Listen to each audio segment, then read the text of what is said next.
but it's fascinating. I'm like, okay, this is kind of interesting. You have to like make a map.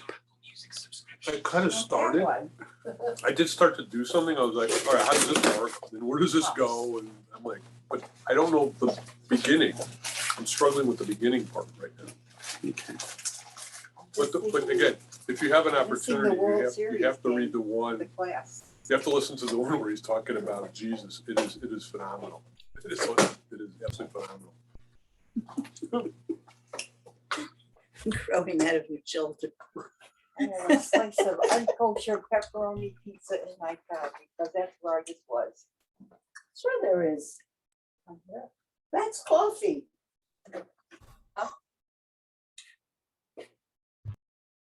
Box full. Jason, Coffee. Rabbi, how are you? I am good. How are you? Good. I'm sorry that I've been, I've had some stuff going on, so I'm sorry that I dropped the ball. That's all right. Have you heard anything, or what do you think our best move should be? Right, so I hate to say this because I wasn't good about doing it again, but I need to speak to my father, and I need to speak to him tomorrow morning. Okay. All right, so I'll get back to you after that, and this time I'm going to do a better job. Do you know if I mean is As far as I know, is he in good health? Is he God I mean, willing? he's not. I mean, his health is always, sort of vulnerable, but he's, as far as I know, he's okay enough to do something like this. Yeah. He's up and around. Okay. Yes, and Okay. I haven't heard anything different about it. Okay. Okay. Well, let me just put it this way. You know Here, what? my father's actually coming on right now. One second. Oh, all right. Dad? Yes, Dad, We'll make it Jason loud is enough here. So I can hear it. Or get your thing out of your ear. Hello? Dad? yeah, I'm listening. Dad, I'm Jason? listening. Jason, can you see Jason? Can you see anything? Yes, All Hi, right, so Mr. Clark. Jason. How are you, sir? Jason is we're trying to arrange a visit with, I can't hear it, Howard. No, it's okay. You could call him tomorrow morning. you're trying to arrange a meeting, with the a rabbi, visit. with the rabbi. Okay, he, I don't know where he is right now. He was supposed to come home, but he hasn't been online. So when would Jason like to come? Well, I was going to be in Milwaukee this weekend, and I thought that Sunday morning might be a good time. My whole plan was to try to make like a really nice formal photographic portrait of him, and potentially even and then maybe like another one with maybe even the Rebbitzin, if that's possible. But I had this idea a couple of weeks ago, and things have happened, and now all of a sudden it's sort of this Right. weekend. It's my So fault.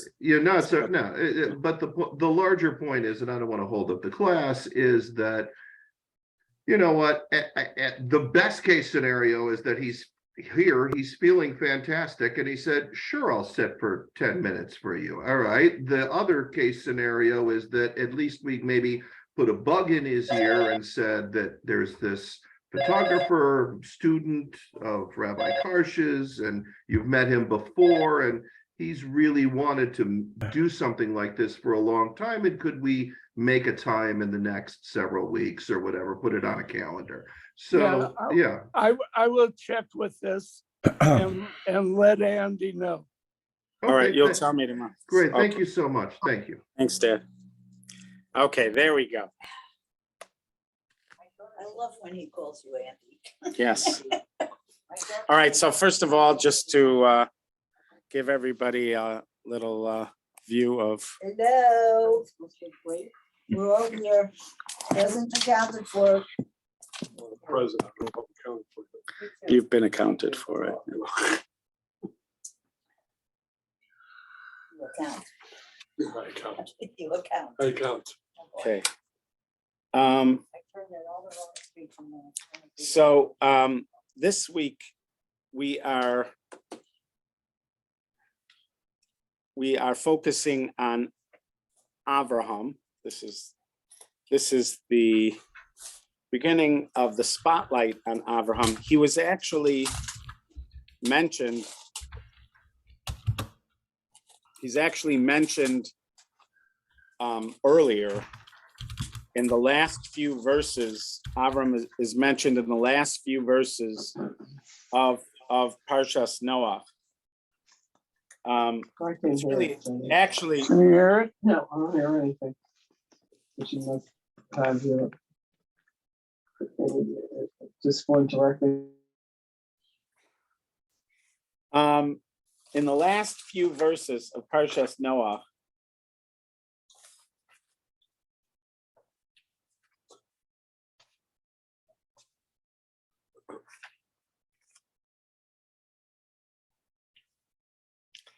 so it talks about Terach, his father, and that Terach was 70 and he gave birth to Avram. At that time he's called Avram, and Nochor and Haran. So Avraham and his two brothers. And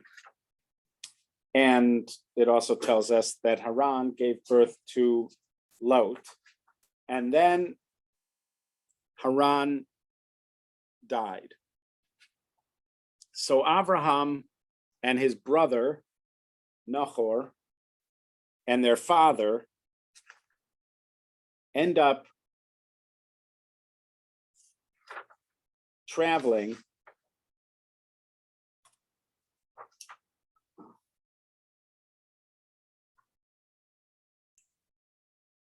and they leave Ur Kasdim, it's called. They leave Ur, which is in Mesopotamia. And where do they go? Of all the places, this is before Lech Lecha. This is before Lech Lecha. So where do you think that Terach decides he's going to go? This must be Terach on his own, because no word, as far as we know, is being spoken to Terach, Avram's father. But it says, Vayikach Terach es Avram beno. Terach takes Avram his son. Ves Lot ben Haran ben beno, his grandson Lot. Ves Sarai Kalaso, and Sarai, Avram's wife, Asha's Avram beno. And where do they go? Vayetzu itam mi ur kasdim laleches arza Canaan. The land of Canaan. Yeah, on his own, Terach is going to Canaan. Now, we, in this week's Parsha, when we read Lech Lecha, we have amnesia about the last several verses in Noah, and we speak of Avram being told. Avram is told in our Parsha, Vayomer Hashem el Avram, God says to Avram, Lech lecha mi'artzecha mi'moladecha mi'beis avicha. I want you to go from your land, from the place where you were born, from the house of your father, El haaretz asher ar'eka, to a land that I will show you. It's a mysterious land. I'm not telling you what the land is. I'm going to show you the land. And we speak of it as a moment of great faith on the part of Avraham. God then tells him, don't worry about this. You're going to be great. People, you're going to have much blessing. I'm going to make you a great nation. I'm going to bless you. I'm going to make your name great. And you will be blessing. A lot of stuff about blessing, and people who bless you will be blessed, etc. And then Avram went like God says, and Lot went with him, and 75 people that came with him from Haran.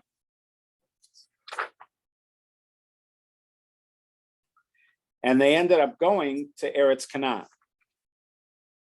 So for some reason, Terach on his own is going to this same place before.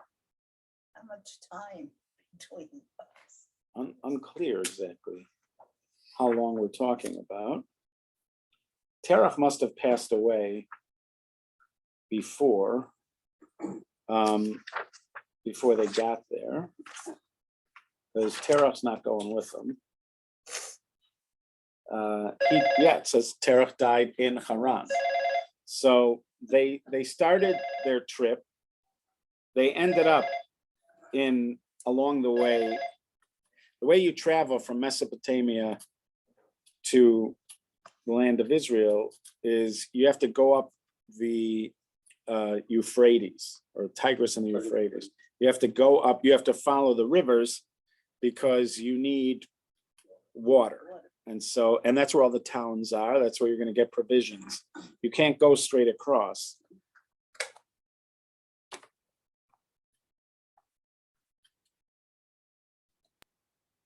But it turns out that this place wasn't that mysterious to Avram because He was on his way already. He'd been there. Or Yeah, right. I don't know if he got there. He may not have gotten there.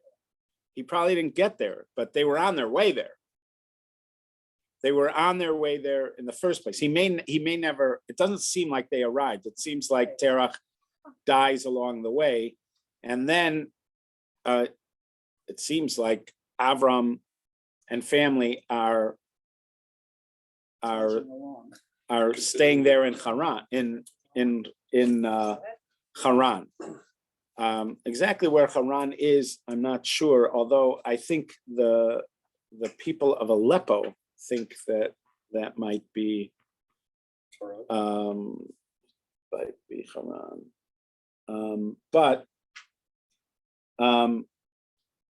So it seems like they got stopped along their way, but that they were heading to Canaan.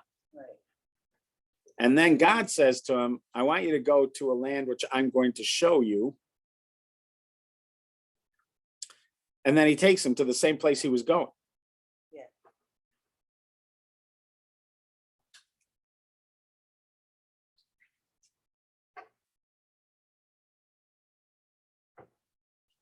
It's possible that Avraham had stopped and wasn't going to go anymore. It is possible that had God not told him to go, that he wouldn't have ended up going. That's possible. That he would have just stayed in Haran and he wouldn't have gone. So the fact that he's going forward, that we could say is because God's asking him to go forward. But it's just a little bit funny that Terach was going there. Yeah, Why was Terach going there? and a direct link. Right. Did he know? There's no indication that Terach is himself a prophet or that he's being spoken to by God. By the way, there is a famous story about Avraham breaking the idols in Terach's store. That Terach sold idols. I don't know if you guys have heard that story. Yeah. This story is that Avraham, it's one of the stories about Avram's monotheism, that he was already a budding young monotheist, and Terach asked him to look at the store. This would have been while they were still in Ur Kasdim. And then while Terach's away, Avram smashes all the idols, and Terach comes back and all the idols are broken. And then Terach, asks him what happened, and Avram says, well, they got into a fight and they all smashed each other up. So I haven't heard that one. that story is it's taught to young Jewish children. I'm sure it's in the Little Medrash Says. I'm sure the story has made it into the Little Medrash Says because it's one of those stories that is told to young Jewish children. I'll check with my grandkids and see if they've heard it. The thing is that there are a lot of people that are surprised it's not in the Torah itself. It's not in the Torah itself. The Torah doesn't, in fact, not only is that story not in the Torah, but there are no stories about Avram's discovery of monotheism in the Torah. It's in Midrash. There's discussions of it in Midrash, but there are no discussions of even that Avram had a kind of discovery of God's oneness or unity or uniqueness. This is not something that is covered by the text of the Torah. In fact, it seemed to us, if you're reading the Torah, like he isn't the first person to know the nature of God or to know God. After all, Adam talks to God. Even Cain talks to God. Noah talks to God. And they all seem to know who they're talking to and to have some knowledge of it. So if you're just following the text of the Torah, Avram doesn't seem to be a rare phenomenon, and it's not surprising to us that God is talking to him or asking him to do things. In fact, we've had God interacting with other people where he's asked them to do things and they did it. With Noah, he told them that he wants to he's going to destroy the world and he wants them to build an ark, and Noah does it. So from the text itself, this is not his monotheism is not an issue. Doesn't seem to be. There is a point later on, after the destruction of Sodom, where he ends up in the land of the Philistines. And in the land of the Philistines, he ends up having an encounter with Avimelech, the king of the Philistines. And there's a scenario very similar to the scenario that happens in Egypt in this week's Torah portion, where he tells them that Sarah is his sister, and therefore the king takes her. And it happens again. It happens with Avimelech. And afterwards, Avimelech's upset, and he says, "Why did you do that?" And Avram says, "Because there's no fear of God in this place. There's no awe of God in this place." So it could be that Abraham has something to teach people about God. In other words, God's nature, that or the kind of relationship you need to have with God. If you're going to be a moral person in the world, that you have to have awe or fear of God in order to be a reliably moral person. How can I rely on you that you are going to act properly if you don't have fear of God? So that he could be, we see him teach that. But otherwise, there's not an overt indication. He also does talk about God's justice, and he seems to be mentored in God's justice.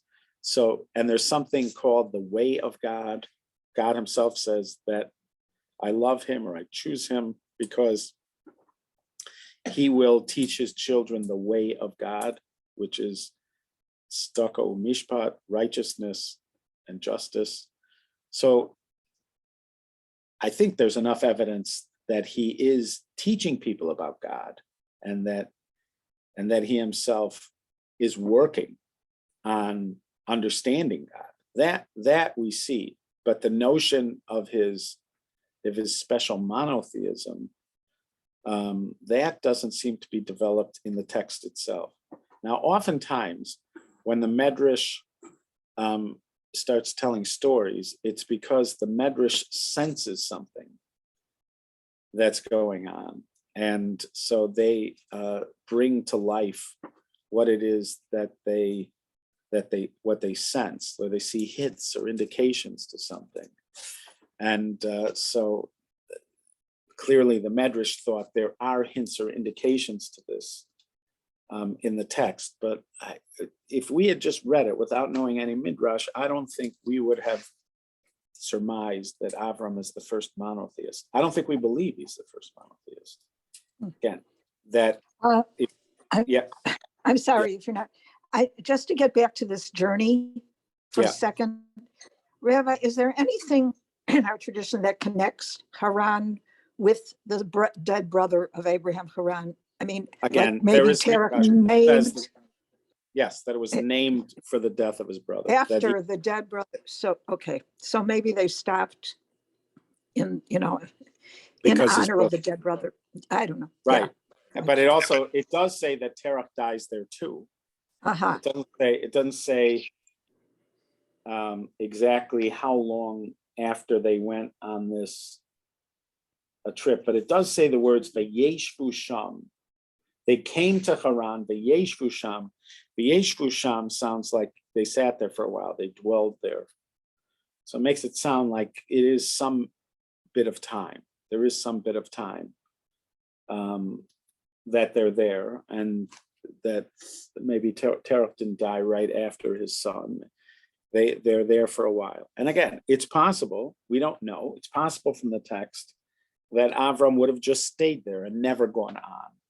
And God is now needs him to go on. That's possible. But the notion that he doesn't know where he's going, right?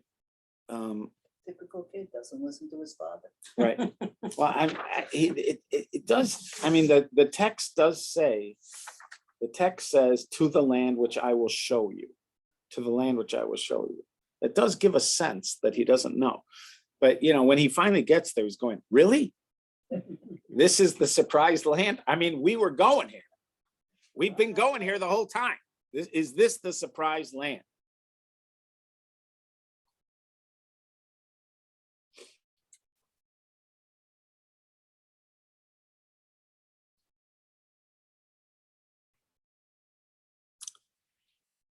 If you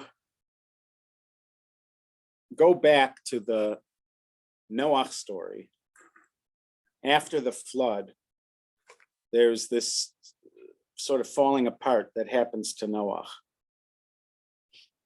Some people feel it's PTSD after having witnessing the destruction of all of humankind, besides his family, that it's that perhaps there's a kind of PTSD. But he ends up planting a vineyard, he ends up getting drunk, and there's something that happens with Chum. This is in the Torah, it says he saw his father's nakedness. That is later on a euphemism for inappropriate intimacy. And the Midrash amplifies that and suggests that he might have raped his father. Whatever it was, it got a very strong reaction from Noah when Noah came out of his stupor, and Noah curses him. He curses Chum, but he doesn't actually curse Chum. He curses his son Canaan. Seems like it's understood by the commentaries that he really does want to curse Chum, but Chum can't be cursed because he was already the subject of blessing. So therefore, he has to curse the next best thing, which is going to be Canaan. So the only nation that we know of that is cursed is Canaan. Now, it's not cursed by God. It's cursed by Noah. but the Canaanites are cursed. There is even some reference to the idea that Abraham knows this, because later on, when he sends Eliezer, this is quite a bit later on in the Torah portion of Chayei Sarah, but at the end of Chayei Sarah, he sends his servant to fetch a wife for Yitzchak, and he doesn't want him to fetch a wife from the Canaanites.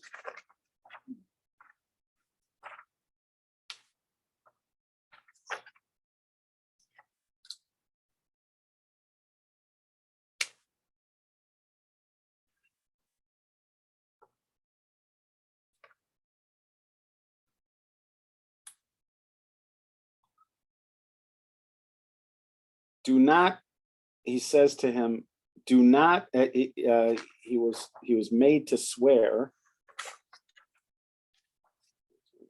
He tells over the story.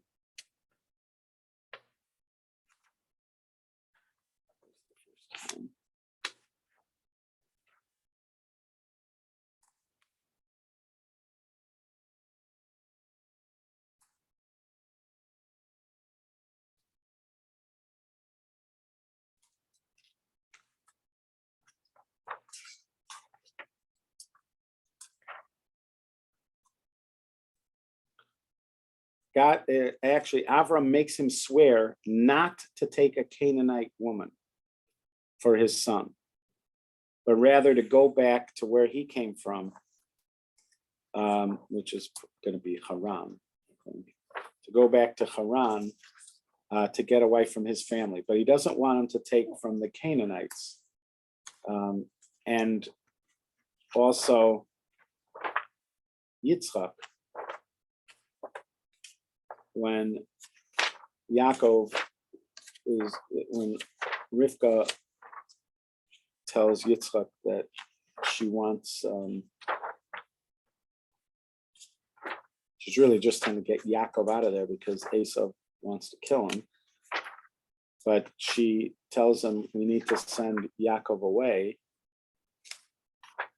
in order to get a wife.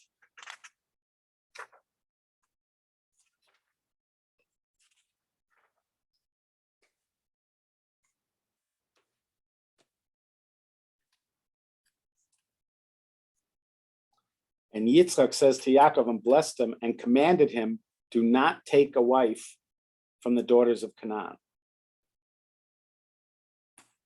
So Yitzchak also tells Yaakov he doesn't want him to take a wife from Canaan. So it seems like they knew of this curse, that they are a cursed people. And but again, they are cursed by a man, not necessarily by God, but Noah's a righteous man, and the curse of a righteous man is very powerful. And so it seems to have taken effect.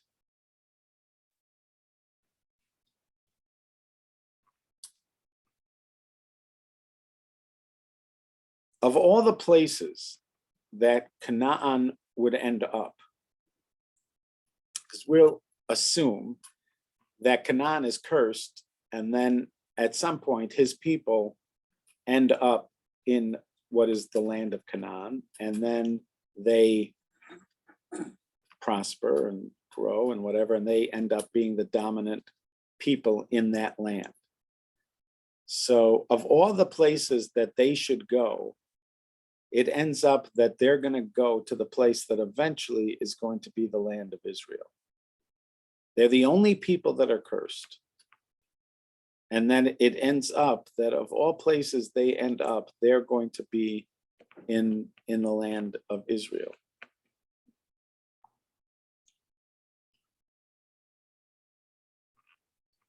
So it just struck me that it's quite a coincidence that the only nations that's cursed is going to be the place where Abraham is going to be brought. And why is Abraham eventually brought there? To lift the curse. It seems like it, right? Because when God tells Abraham his plans for It's him, not God's curse. I know that, and Makes no that, sense. no, it could be that God doesn't want them to have to live with the curse because he didn't curse them. Exactly. Right, but So therefore, he's sending A human A to human lift to the fix it. curse, to lift the curse. to fix it. So, and why would Avram be the right person to lift the curse? Because he says about Avraham, this is his plans for him. V'heyeh bracha, you will be bracha, you will be blessing. Avarcha mevarechacha, those who bless you, I will bless. Mekalelcha, or those who curse you, I will curse. V'nivruchu b'cha kol mishpachos ha'adama, and through you, all the families of the earth will be blessed. He does say, Curse. I will make you a great nation. He does say, I will make your name great. But then this is the feature. This is the feature that is highlighted, that you are blessing. The people who bless you will be blessed. The people who curse you will be cursed. And through you, the people of the land are going to be blessed. This is just too much of a coincidence. These are the only people that we know of that are cursed. They happen to be in this land, and this happens to be the place that he's being brought to.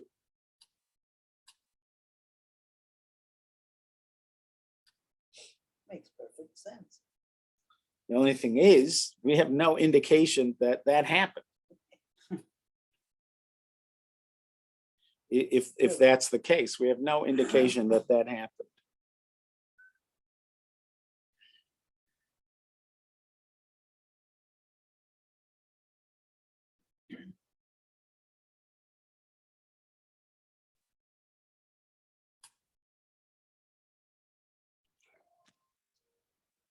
Rabbi?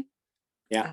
I wonder, since Abraham's father was going to be going there, it seems, Right.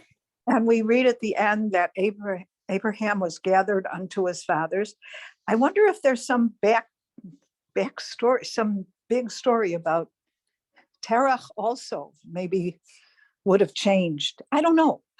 I just, Funny you should say that. There is a quote that we have in the Haggadah that comes from the book of Yehoshua.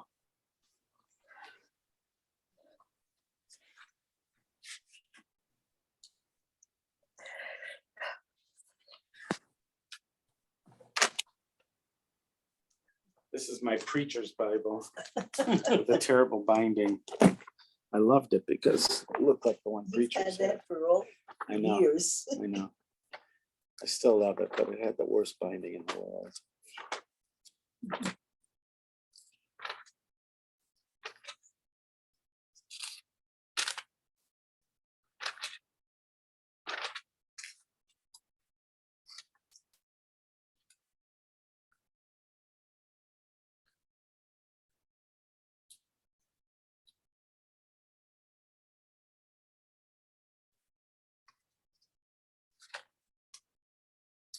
Can I throw something out there that's kind of off the wall?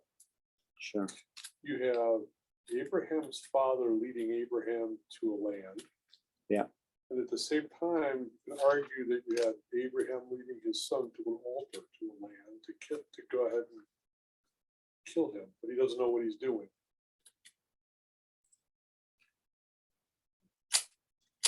Yeah, no, there is, There's a no, there's definitely a parallel between the two- Akeda, that Right. the language is very Okay, similar. There's So- definitely a so I parallel. have a question, though. Is the parallel with dad leading son to Canaan, meaning Abraham to Canaan,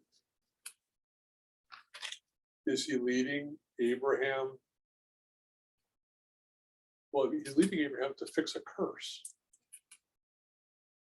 He doesn't know. He doesn't know that. So in the meantime, you have Abraham leading his own son to an altar to die. Is that a curse? Is that a curse lifted when he doesn't do it? I don't know. That's interesting. There's a thought. There's So it's not a curse, but no, it's not. So what's the storyline parallel though? Is it a storyline of? They are both Belief. instances where he's being asked to go to a place.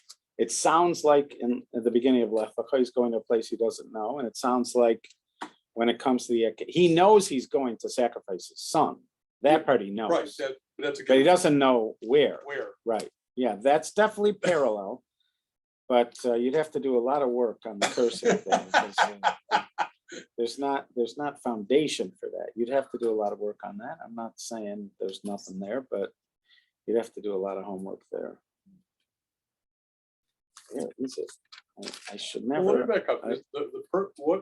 What is the purpose? Let me see this. What's the purpose of the Akedah? What's the true purpose of the Akedah? We don't What know. we don't know. What is the true purpose of? Well, it says at the end, now I see you have fear of God. Yeah. It says he tested him. It was a test. So the in him. test, if you're okay. Well, it says in the beginning, this is a test. And at the end, he says, now I see that you fear God. Is this a test between dad and Well, Abraham? it is listed as a test. It is listed as one of his tests. But But is it a that's test still- to see if he fears him? No, but no, it's not his curse. So what would you fear? I'm saying there's no curse. There's no curse. There's no, in the Yitzhak one, you have to find the curse. You have to find the curse. You have to do work on that one. But listen to how he describes it. This is at the end of the book of Yoshua. At the end of the book of Yoshua, it says here, Yoshua called, this is chapter 24 in the book of Yoshua. Yoshua calls all the tribes of Israel to Shechem. And he calls out to the elders of Israel, to its heads, to its judges, to its police, to gather before God. And Yoshua says to the nation, Ko Amar Hashem Elokei Yisrael. So says the Hashem, the God of Israel, the following. This is what he says. Be'ever anar yashvu avosecha me'olam. Your fathers lived on the other side of the river, like forever, right? Terach Avri Avram Vavi Nochar. So he's telling him, he's calling Terach their father. He's identifying him as amongst the fathers because he says, your fathers lived on the other side of the river. And then he says, Terach Avi Avram Bavi Nochar. Terach, the father of Avram and Avi Nochar. And they served other gods. And then I took your father as Avram, Me'ever Anar, from the other side of the Nar, Va'oli Hoso B'chol Eretz Canaan. And then I had him travel throughout the land of Canaan. Ve'arba esaro, and I increased his seed. Ve'etan lo es Yitzchak, I gave him Yitzchak. Etan es Yitzchak es Yaakov es Esav. I gave him Yitzchak, Yaakov, and Esav. Etan Esav es Har Seir l'Reshes so. And I gave Esav the Mount of Seir to inherit it. And Yaakov and his sons went to Egypt. And then he goes on and tells the story about Egypt. But he starts off by identifying Terach as our father, as part of our fathers. It's like a strange thing. But he does make the point that he took, it says, I took Avraham. He says, I took he actually said, your father Avraham from the other side of the river, and I walked him through the land of Canaan. So it matters, it sounds like, but there's something about Terach. I agree. There's something about Terach. Why is he mentioning Terach? Why does he mention him? it's like stage 1, Terach, stage 2, then I took Avram. So there's something about Terach. I want to suggest, this is just an exploration. I've talked about this with people. I'm sure there is, that there are others that have written about this, but when I've talked about it with people, this is mostly conversation that doesn't have a lot of data. And so we don't get far. But is it possible that when Avram is being brought originally, he's being brought to heal the curse, and then something is changing here, that this is no longer going to be about healing the curse. This is going to be about what eventually are going to be what we call the covenant of the fathers, which is that he's going to be the father of great nation, and the land is going to be his. Because eventually the Canaanites don't get repaired. The Canaanites get destroyed. They get sort of vomited out of the land, is one of the places it talks about that. The land vomits them out, spits them out. So at some point, the Canaanites are not going to get repaired. There's a decision made at some point that the Canaanites are not going to be repaired, that they're actually going to be dispossessed. In fact, it's going to be one of the criticisms of Yoshua that he doesn't do a full job of dispossessing the Canaanites. That by the time he stops the conquest a little too early. They don't there's lots of Canaanites still living in the land, and it's going to be an issue. So at some point there was a shift. Is it possible that we're seeing a kind of shift happening at Lech Lecha, that up until, like, originally Avram would have gone perhaps anyways. He would have been brought there by his father, let's say, whatever. He is not that his father even knows why they're going. It's possible his father doesn't even know why he's going, but he's going to bring Avram. He doesn't understand this, but that's what's happening. Avram is supposed to go there, but there's something that is changing, that this is not going to be about the Canaanites. This is now going to be about the future Jewish people and about a land that is eventually going to become the Jewish peoples. It's just to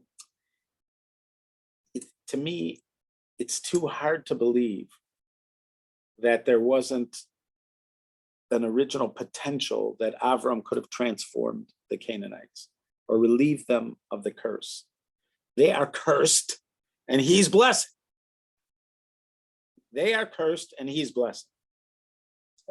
And it's just too much of a coincidence that blessing ends up in the one place where there's cursed people.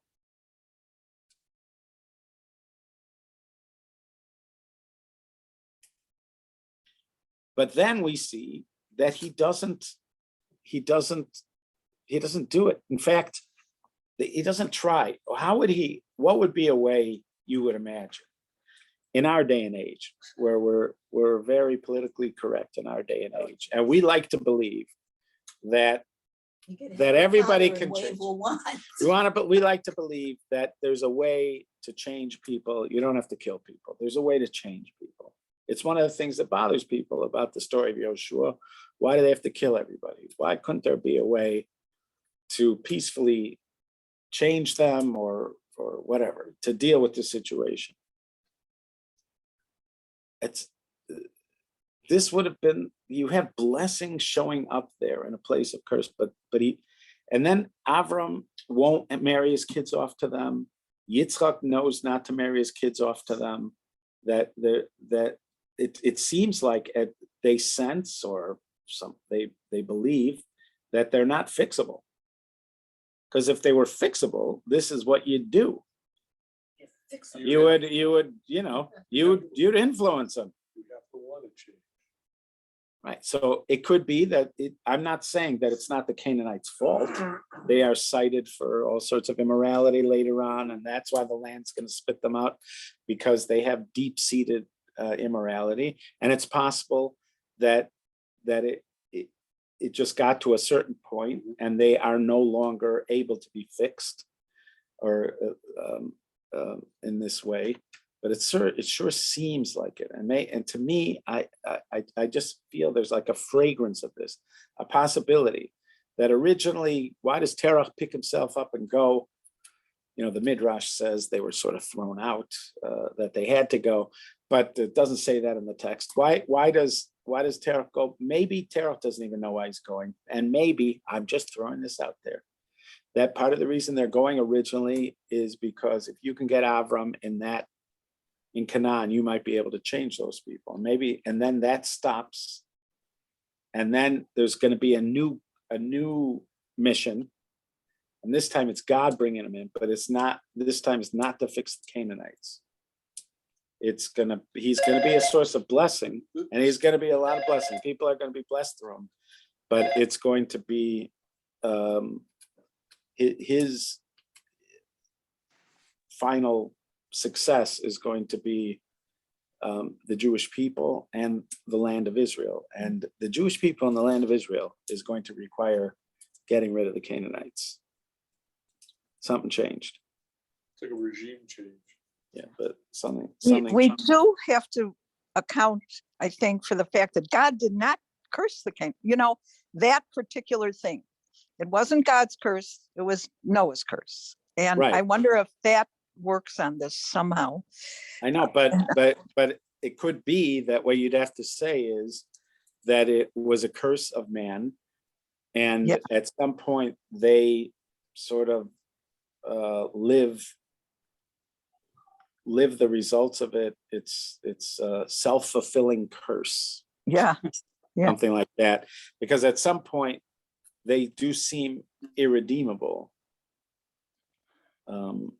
At least at some points in the text, even in the Torah, like in Achremos, in the Torah portion of Achremos, when it talks about them having to be spit out of the land because of their immorality. So at some point they become irredeemable. So I'm just wondering if this is possibly what we're seeing in this stop and start is something to do with that. Something did at some point. Right.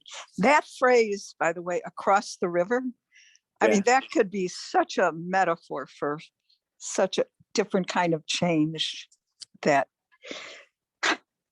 you know, he brought him across the river. That just smacks to me of, there was a huge change in that crossing. He crossed from something to something else. Right. Certainly the Midrash feels that way. The Midrash, the Avram Ivri, that it is a symbol of the fact that he stands on one side of the river and the rest of the world stands on the other. Symbol of his, kind of his radical, the radical direction that he goes in the face of the direction that all the rest of the world's going in. That he stands on one side of the river and all the rest of the world stands on the other side. That he is a lone beacon for something that is supposed to happen, that eventually will happen. As are we, Ivri? We are Ivri. Right, and that's indicated by Ivri Anochi. That's what Yonah says. Yonah says Ivri Anochi. Yonah, when he tells the people on the boat, they ask him, like, what's going on? He says, Ivri Anochi, I'm an Ivri. I don't remember who, but recently I saw somebody who highlighted this and suggested that it's one of the messages of the book of Yonah. I don't know who I was reading, but they suggested as one of the messages of the book of Jonah that God's morality crosses borders. That I believe in a God who crosses borders, you know, who is the same God, the same morality wherever you are in the world, because that wasn't the belief at the time. People believed that there were local gods and that there were kind of jurisdictions, and that the morality of one God, you know, went up to the border, and then it was another God and their morality went up to a border, and everybody had their idea. Everybody's idea were sort of the same. I mean, they were different, but they had the same kind of validity. And that part of Jonah and part of the lesson of Jonah is wherever you go, God's morality is still with you, and God's morality is still in play. But they saw that in the word Ivri NLP. I am an Ivri. Yeah. Okay. All right. There's something there. A mystery. We're just scratching the surface. I look forward to talking to you about more mysterious things next week. I say next week. Thank you. All right, to Thank you all you. guys. Excellent to see you. Doris, it was good to see you. Arona, it was good to see you. Jean, it's excellent to see that you're out there. A lot of people showed up. Yes, my dad. Thank you. Rachalea. Rachalea's on here. Lynn would like to say hello, Rachalea. Hi, Lynn. Hi, Rachel. Hi, There you go. She's here. It's just her voice. I get it. It's her avatar. Yeah, Be well, Shakoma. guys. Good to see you. Hi. Be well, guys. Bye, Dad. Bye, Bye. Jean. Bye, Bye-bye. Lois. Bye-bye. She's probably gone already. All right, Jason, we'll be in touch. WBT. WBI.